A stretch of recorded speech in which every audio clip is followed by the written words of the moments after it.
I just got to the studio. I got here a little bit late. It's around like 10:30, but it's our first snow of the winter. One of the things I've been so excited about being in my new studio was to see it snowing from in here, from in the window, to see the mountain out of the window, see the snow, the skylights, to see the snow coming down. So I'm really, really excited. I hope that it gets a little bit heavier so that I can get it on film for you and you can see what it looks like. Anyway, you're here to see a flush setting video.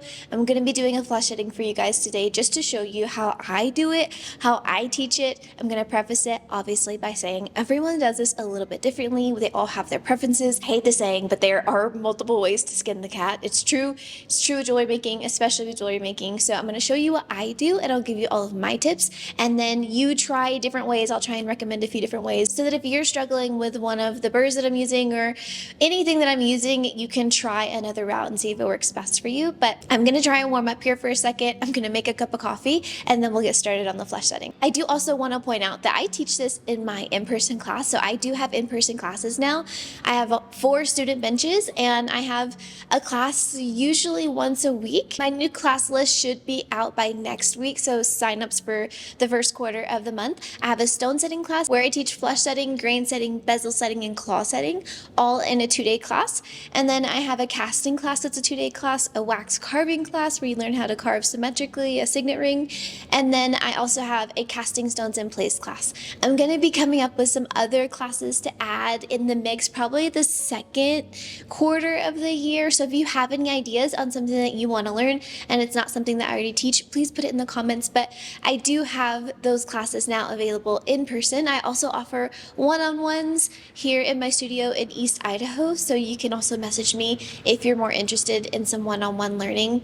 But yeah, let's get going. I'm going to show you all the tools that I use whenever I am practicing my flush setting or doing a flush setting. I think the biggest helpful tool that you can have if you're teaching yourself how to set stones, especially something like a flush setting, is having a microscope. Having said that though, you do not have to have a microscope in order to practice, but if you don't, I would make sure you're practicing with 3mm gemstones or bigger. I have all my students practice with 3mm gemstones under a microscope. It's just so much easier to see how the metal moves, what your burniture looks like up against your stone, if you're touching your stone a lot, if you're not close enough to the girdle of your stone, is your stone secure? Like, there's a lot that you can see, and like how much pressure to apply before the metal starts to move. You can see so much, which makes you learn so much faster under a microscope. I know that they are very expensive. So what I would recommend is what I wish I would have done. Obviously, I started off with a pair of Optivisors. If Optivisors are all you can get, then get some Optivisors. That's totally fine.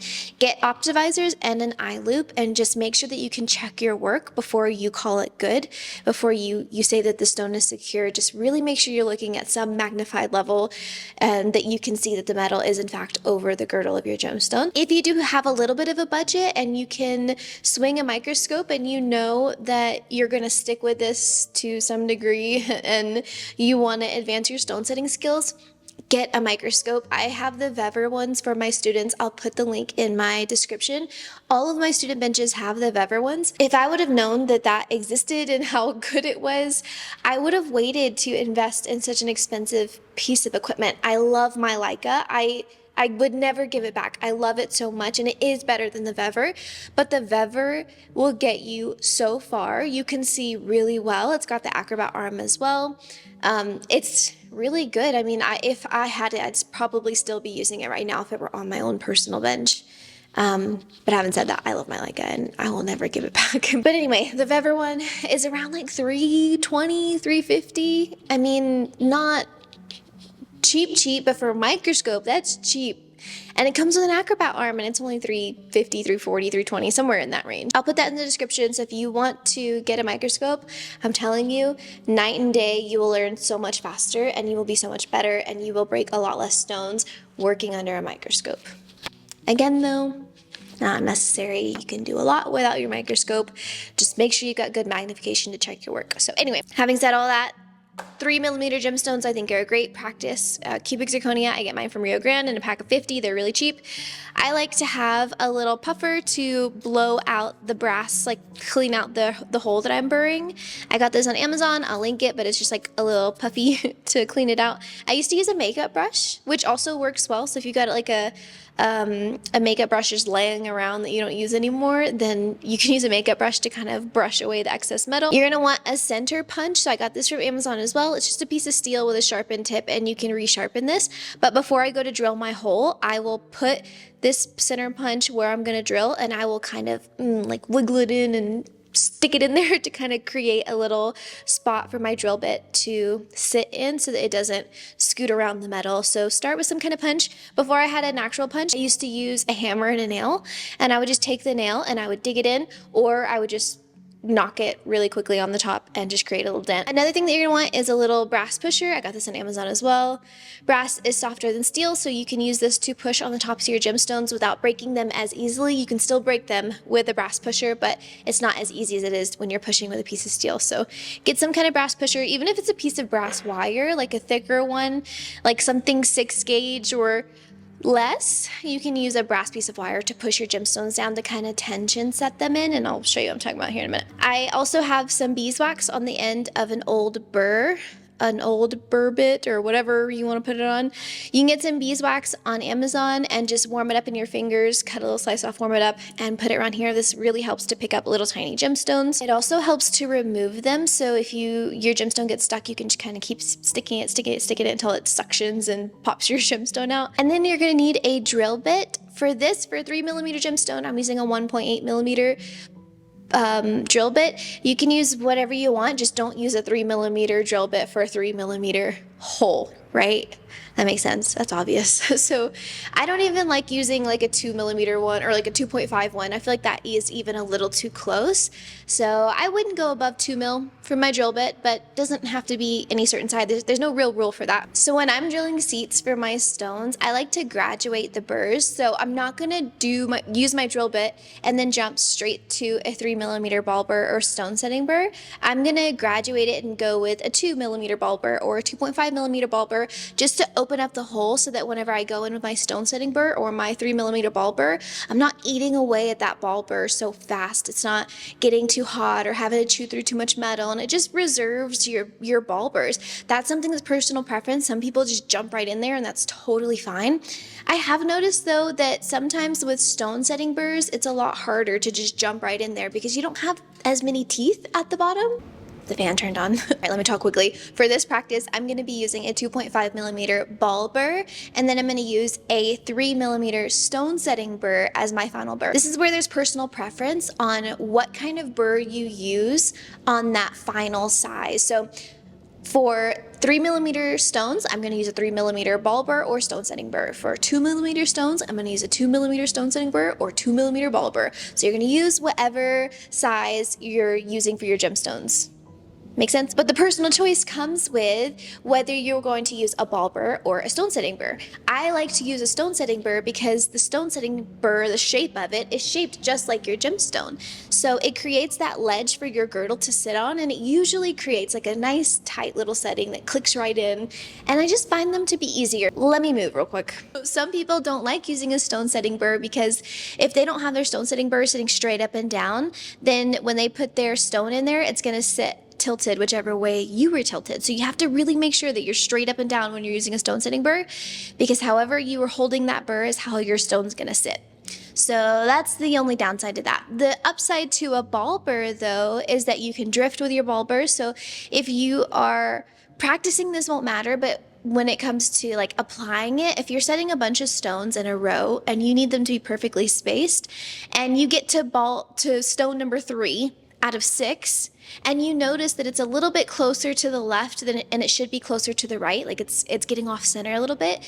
When you go to burr out that hole with your ball burr, you can kind of pull to the right or down, and it will drift that hole a little bit for you so that you don't end up too close to the one, off center.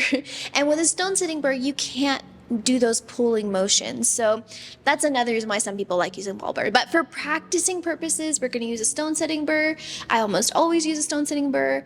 The only time I ever switch to a ball burr is if I need to drift in a certain scenario. Then I will unclip that stone setting burr, I'll put in a ball burr, I'll drift, and then I'll go back to my stone setting burr whenever I want to. But just know that there's no wrong way, there's just personal preference, and you're not wrong for however you want to do it, as long as you can get it done. And then the last thing that you're gonna need is a pusher. So I got this little check style handle. I think I got it on Amazon a long time ago. I might have it on there in my stone setting section. I'll look, and if it's not, I'll find it and put it on there. But I have a burnisher that I made out of an old ball burr. You can save all of your old ball burrs, drill bits, broken drill bits, any of your old pieces, so that you can create gravers out of them, you can create burnishers out of them. So pretty much you're going to need a burnisher that is small enough to fit near your gemstone without touching it too much, where you could break the little star facets on the side. I make mine with my little grinding wheels. I bought this 3-piece set. I don't know where the other one is, but I bought these 3-piece Agilo wheels from Rio Grande, and these are really good for sharpening and polishing my gravers. And I use them for my burnishers as well. So I have some burnishers that are so microscopically tiny, but this is the one I'm going to be using for this 3mm gemstone. You'll be able to see it better whenever I'm actually setting the stone, but this is what I'm actually going to use to push the metal over the girdle of the stone. So with flesh settings, again, the goal is to have the girdle of your gemstone just under the metal, so that you can rub the metal down and over those edges, and it will secure the stone. This is everything that you need, including the brass plates. Obviously, I get those from Auto Fray, I believe. I'm pretty sure. I'll put everything that I'm using in the comments so that you can get what you need. But they're 2 by 2 inch brass plates, and they're really good to practice on. They're the closest that you can get to like practicing on gold without practicing on gold. I'm actually gonna swap to my Sony Handycam. I've never used it for YouTube, but I do use it to project on my TVs, and it does a really good job on the TVs. But I'm gonna use that because it can get even closer to my ball vise. It's so light, and I can mount it right near my microscope, and so I'm hoping you guys will get to see a lot better than any of my other setups. So hopefully that goes well and looks okay. So let me put a little bit of cuticle oil on my nails because my nails look so dry. I'll get so many comments from people like, how are your nails so nice? And y'all, this is like my only downtime therapy. Like, doing my own nails is a treat for me. I actually like, whenever I have time, getting to put time into them. Like, it's just a treat for me. The point of the story is that my nails don't always look like this. They're always dry and scratched up, and I always do my nails and then I try and preserve them, and then eventually I get so lazy and I don't want to put in the effort anymore, and they get all scratched up, then I have to take them off. Anyway, this is the secret: cuticle oil before filming. So now you guys know they don't always look very nice. Back on track. Just did a grid across the top. I would say practicing how to drill well is like a skill all on its own. So I would do the grid so that you can practice drilling right on the mark of where they cross. That alone will be really good practice for you. All right, so you just want to pick where you're going to start, and you're going to use your punch to kind of mark your beginning spot. Just a little bit of pressure and rub it back and forth, and that'll be a good starting spot for your drill bit. I like to use this stuff called Tap Magic. I got it on Amazon, and I put it on a little slice of a new kitchen sponge, and I dip my tools in it so that they don't get too hot and they don't wear down as quickly. I like to drill all the way through just because this plate is kind of thin, and I don't want the cullet, like the pointy part of my stone, to run into the back of the brass plate if it's not drilled all the way through. If you're working on something thicker with a shallower gemstone, then you don't have to drill all the way through, but it is good practice to drill all the way through.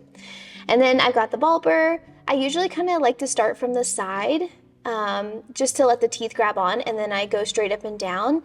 It also sometimes just depends on my mood, so try both, but make sure you apply some good pressure so that you don't get drug across the plate. If you find when you're drilling that you're getting drug across the plate a lot, start with an even smaller ball burr and graduate even smaller. I found chatter to be a little more tricky with this micromotor for me because once your bit gets stuck, it doesn't spin anymore. And so it can be hard with a micromotor to figure out, sometimes you gotta get a running start, but I've always found that starting with a running start can sometimes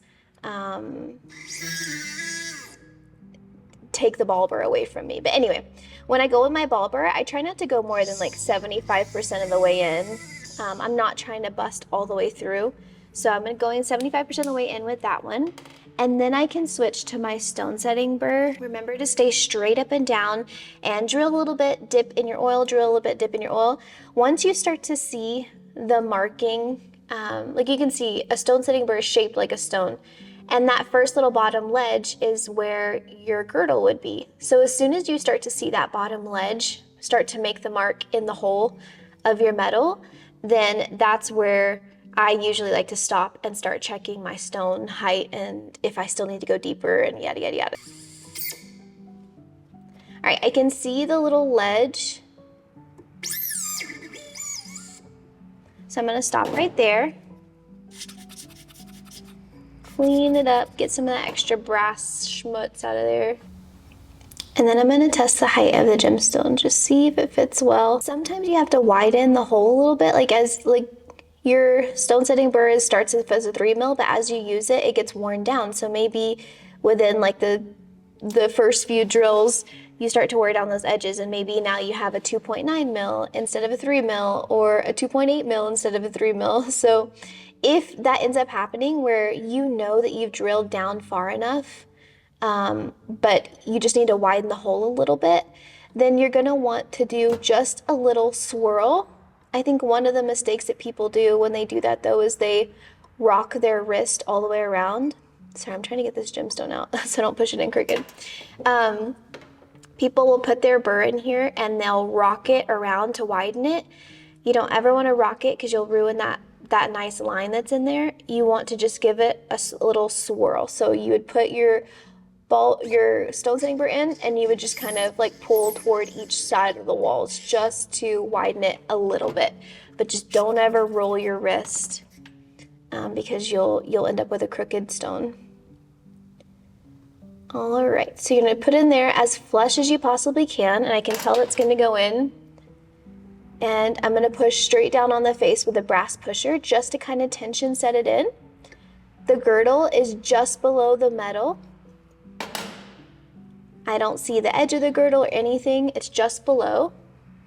Make sure you guys can see that. Let me try and zoom in a little bit. I'm not sure how well you can see, but the girdle of the stone is just under the metal. You can't see any of the edges of the stone whatsoever. So at this point, if you're looking under your microscope, you'll know what I'm talking about. If you are using optivisors, pull out your eye loop, you can get them on Amazon, and look and see, is the girdle of your stone showing at all? If not, then you're good to go in with your pusher. This is about the size difference that I have from my pusher to my gemstone. So that's a pretty perfect size. I can get up against this stone without pushing all over it, but making sure that the metal that's closest to the girdle is being pushed down. If you go in with a pusher that's way too fat, then you're not going to be able to push down the metal that's closest to the girdle, and your stone won't actually be secure. You'll just be pushing on the metal that's like back here. I also have one that I made that's really, really small, just so you can see like a size difference.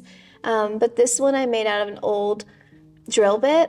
And I like to use this a lot for cleaning things up, or when I'm setting 1mm, like flush setting 1mm gemstones, but you can see how much smaller that one is.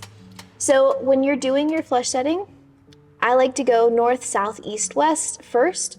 So I come in at about a 20-degree angle, like pretty low, and I just give a very gentle rub. If you push too hard, it's gonna lift this back side. So just very gently rub.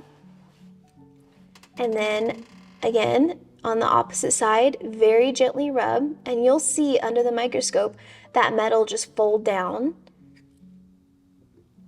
Okay, now these sides won't raise. Now I'm gonna go to the east side, and I'm kind of pushing toward the stone a little bit, and I'm pushing down as well, a little bit of light pressure, not a ton.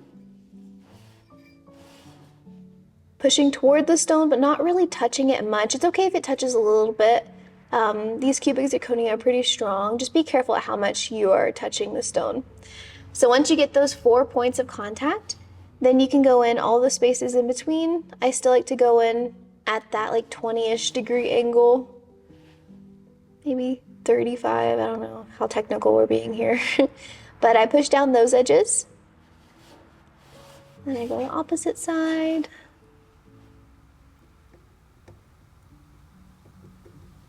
And once those are done, you can go all the way around, just to make it nice and smooth. And then you're gonna come straight up and down, and I'm gonna go around. And I'm putting a little bit of pressure when I'm doing this. And I'm just going around and around. And this is work hardening that metal. It's also making it really bright and pretty and sealing in the metal that you pushed over the girdle. And that is not going to go anywhere. That is a flush setting. So make sure you've got a really nice sharp stone setting burr, get a fresh one. I think one of my biggest problems was learning how to let go of my stone setting burrs, like knowing when to swap it for a new one, because I was trying to like conserve my tools. But these settings are so much easier when you've got fresh burrs and like sharp tools. Just remember, like if you start to get vibraty or chattery, put more pressure. Let me see if I can show this to you in the microscope. I don't know if that's gonna be possible with this that I have up, but let me try. I don't know how well you guys can see, but the girdle of the stone is underneath the metal. So that's what it looks like under my microscope. You can't see any of the edges of the girdle, nice and flush. So that is flush setting. It is that simple and that hard. But just like anything with practice, you will get so good and so fast at those. I think they are one of the easiest ones, in my opinion, to learn how to do. Low barrier entry. You don't need a bunch of fancy tools. So I hope you practice them. I hope that this helped you. If you have any questions at all, please put it in the comments and I'll try and help you. I'm sure others will help you. And again, like I said, I have in-person classes now. I've got student benches. We've got casting classes, wax carving classes, stone setting classes, and one-on-one stuff if you need any specific help. I'm here and I have a public space to help you guys now. If you're not able to take an in-person class and you feel like you still need a little bit of help, I do have a Patreon. It's pretty affordable, 20 bucks a month, $25 a month. I've got 70 something videos over there and I can give a lot more individual help there as well. So if you message me there, I'll be able to help you and help you troubleshoot. So yeah, I'll leave everything that I used in the description and I hope you guys have a good day and I hope I get back to my studio vlogs soon. I miss filming and editing those so much. I've broken record. I've just been so busy and filming can slow me down. And so I just always feel like I'm just catching up and like treading water. And as much as I want to film, I start off with the intention and then I get here and I'm like, I need to move quickly. And anyway, I miss my studio vlogs. So I will get back to those. Hopefully this like downtime over Christmas will be a good time. It's kind of slow right now that it's getting close to Christmas. I will go now. I hope this helped you guys and I hope you have a good day and I hope you have a good Christmas. I will see you before Christmas, but I hope you guys have a good Christmas and I will see you in the next video. Bye guys.